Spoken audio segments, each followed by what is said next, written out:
হাক্কনচন্দ্র village গ্রাম ছিল situated অবস্থিত two দিকে দ্য ইস্ট পূর্ব অপ্রবাহের কাপ্তাই ড্যাম বাঁধ ইন ভিতরে দ্য রাঙ্গামাটি ডিস্ট্রিক্ট রাঙ্গামাটি জেলার অফ দ্য চিটাগাং চট্টগ্রাম হিল ট্র্যাক্ট পার্বত্য অঞ্চল সিএসটি। হাক্কনচন্দ্র গ্রামটি পার্বত্য চট্টগ্রামের রাঙ্গামাটি জেলার কাপ্তাই বাঁধের পূর্ব দিকে অবস্থিত ছিল। আরেকটি ফ্যামিলি পরিবার ইন দ্যাট ওই ভিলেজ গ্রামে যিনি বিলং টু অধিবাসী ছিলেন দ্য বড় হাম্বে ক্লান গোষ্ঠীর হ্যাড ছিল আরেকটি সন্তান যিনি ছিল একটি আইভরি হাতির দাঁতের ক্রাফটসম্যান কারুশিল্পী এবং ছিল ল্যাটার পরবর্তীতে রেকগনাইজড স্বীকৃতিপ্রাপ্ত ছিল এবং অ্যাপ্রিসিয়েটেড সঠিকভাবে মূল্যায়ন করা হয়েছিল অ্যাজ হিসাবে অন অফ দ্য অন্যতম খুবই প্রথম ক্রাফটসম্যান কারুশিল্পী এবং ভিতরে দ্য জম্মু পপুলেশন গোষ্ঠীর ইন দ্য সিএসটি রিজিয়ন পার্বত্য রিজিয়ন এলাকায়। ওই গ্রামে বড় হাম্বে গোত্রের একটি পরিবারের এক ছেলে ছিলেন যিনি হাতির দাঁতের কারুশিল্পী হিসেবে কাজ করতেন এবং পরবর্তী সময়ে পার্বত্য চট্টগ্রাম অঞ্চলের জম্মু জনগোষ্ঠীর মধ্যে অন্যতম প্রথম কারুশিল্পী হিসেবে স্বীকৃতি ও প্রশংসা পেয়েছিলেন। তাহার নিজ ভাইজি হয় দ্য মাদার মা যার স্টোরি গল্প ইজ গিভেন তুলে ধরা হয়েছে এখানে। তার ভাইজি হচ্ছেন সেই মা যার গল্প এখানে তুলে ধরা হয়েছে। ইটি হয় ডিফিকাল্ট কঠিন টু বলা এক্স্যাক্টলি সঠিকভাবে ওয়েন কখন সে অসবর্ন জন্মগ্রহণ করেছিলেন বাট কিন্তু সে থিংস মনে করে সে হয় ওভার ওপরে 80 ইয়ার্স বছরের ওল্ড বৃদ্ধ নাও এখন। ঠিক কবে তিনি জন্মগ্রহণ করেছিলেন তা বলা কঠিন কিন্তু তিনি মনে করেন বর্তমানে তার বয়স 80 বছরেরও বেশি। তিনি হয় আমার গ্র্যান্ডমাদার দাদি এবং অন অফ দ্য অন্যতম আই উইটনেস প্রত্যক্ষদর্শী অফ দ্য ডিসকাসড আলোচিত এপিসোড কাহিনীর ইন দ্য হিস্ট্রি ইতিহাসের অফ সিএসটি চট্টগ্রাম পার্বত্য চট্টগ্রাম অঞ্চলের।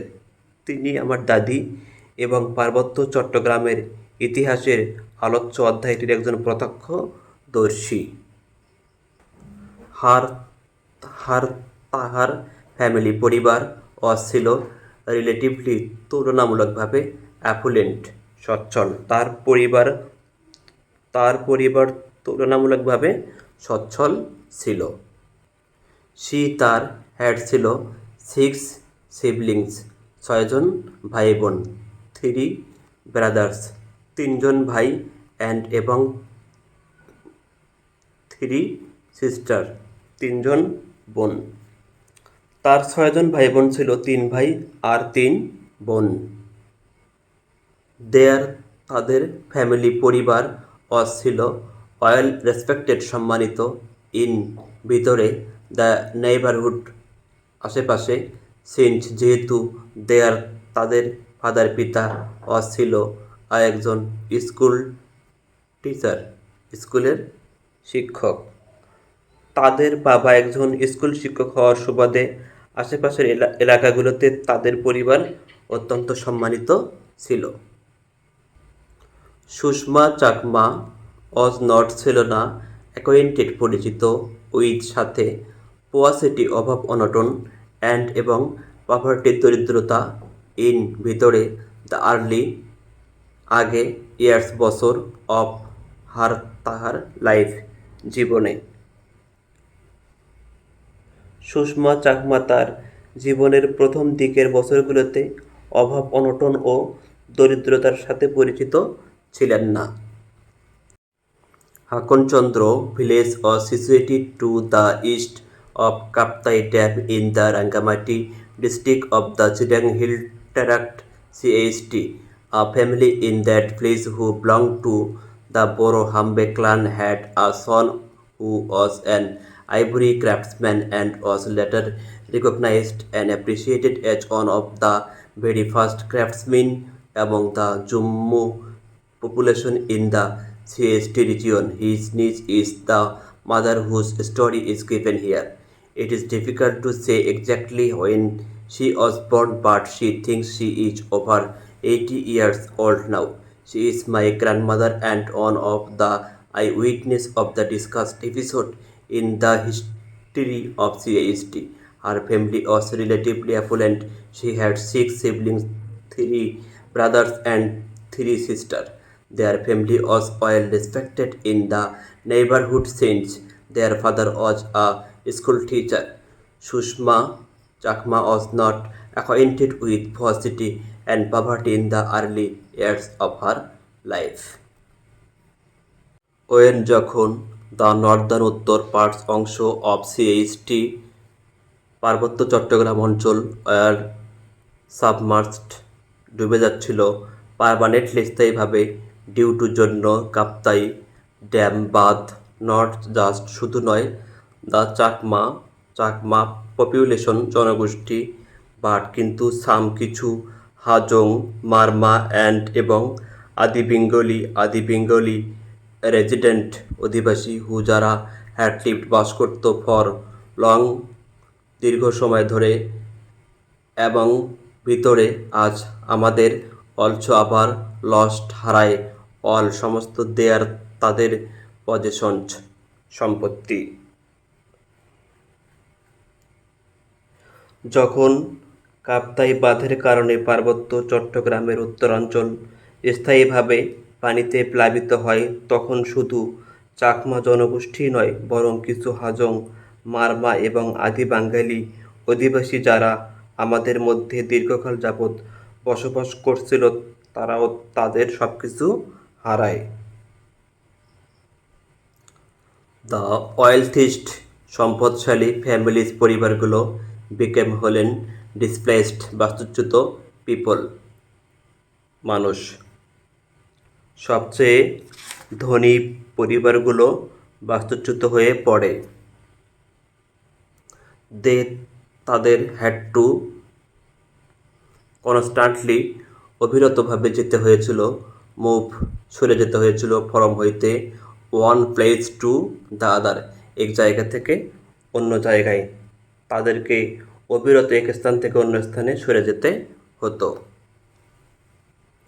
অ্যাবাউট প্রায় 50,000 50,000 চাকমা হাজং অ্যান্ড এবং ত্রিপুরী পিপল মানুষ হ্যাড টু যেতে হয়েছিল লিভ ত্যাগ করে দ্য কান্ট্রি দেশ অ্যান্ড এবং মাইগ্রেট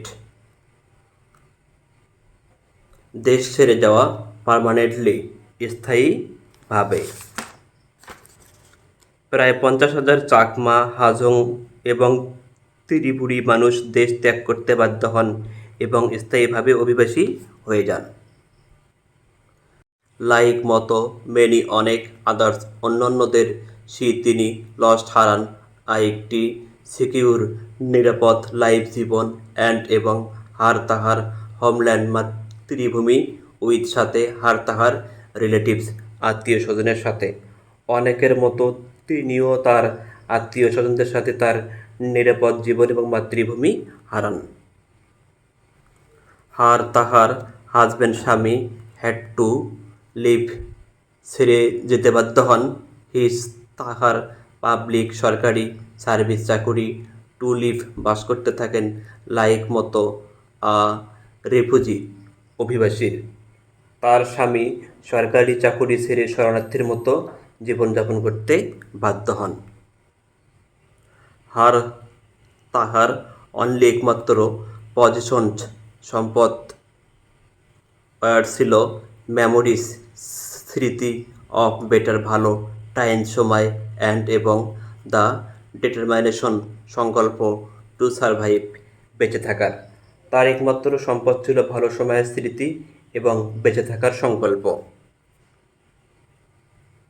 হোয়াইল যখন মুভিং চলে যাওয়া ফরম হইতে অন লোকেশন এক জায়গা টু অ্যানাদার অন্য জায়গায় ফর জন্য রিসেটেলমেন্ট পুনর্বাসনের জন্যে এর মধ্যে দ্য রিজার্ভ সংরক্ষিত ফরেস্ট বন দে তাহারা স্পেন্ড কাটিয়েছেন কাউন্টলেস অগণিত স্লিপলেস ঘুমহীন নাইটস রাত থিঙ্কিং মনে করে অ্যাবাউট সম্বন্ধে দেয়ার তাদের আনসার্টেইন অনিশ্চিত ফিউচার ভবিষ্যৎ। পুনর্বাসনের জন্য সংরক্ষিত বনাঞ্চলের এক স্থান থেকে অন্য স্থানে স্থানান্তরের সময় তারা অনিশ্চিত ভবিষ্যতের চিন্তায় অগণিত নির্ঘুম রাত কাটিয়েছিলেন। ডেসপাইট সত্ত্বেও দ্য কনস্ট্যান্ট অবিরত স্ট্রাগল সংগ্রাম টু ফাইন্ড খুঁজে পাওয়া হ্যাপিনেস সুখ ইন পেইন ব্যথার ভিতরে দ্য সান সূর্য নেভার দেখা দেয়নি শোন কিরণ ফর জন্য হার তাহার ফ্যামিলি পরিবারের। দুঃখের মধ্যে সুখ খুঁজে পাওয়ার জন্যে তারা নিরন্তর লড়াই করলেও তাদের পরিবারের জন্য কখনই সূর্যের আলো উদিত হয়নি। When the northern parts of CHT were submerged permanently due to Kaptai Dam, not just the Chakma population but some Hajong, Marma and Adi Bengali residents who had lived for long among us also lost all their possessions. The wealthiest families became displaced people. They had to constantly move from one place to another. About 50,000 Chakma, Hajong and Tiriburi people had to leave the country and migrate permanently. Like many others, she lost a secure life and her homeland with her relatives. Her husband had to leave his public service to live like a refugee. Her only possessions were memories of better times and the determination to survive while moving from one location to another for resettlement in the reserve forest. They spent countless sleepless nights thinking about their uncertain future despite the constant struggle to find happiness in pain. The sun never shone for her family. ভিডিওটি দেখার জন্য ধন্যবাদ। ভিডিওটি ভালো লাগলে চ্যানেলটি subscribe করবেন, like comment share করবেন। আল্লাহ হাফেজ।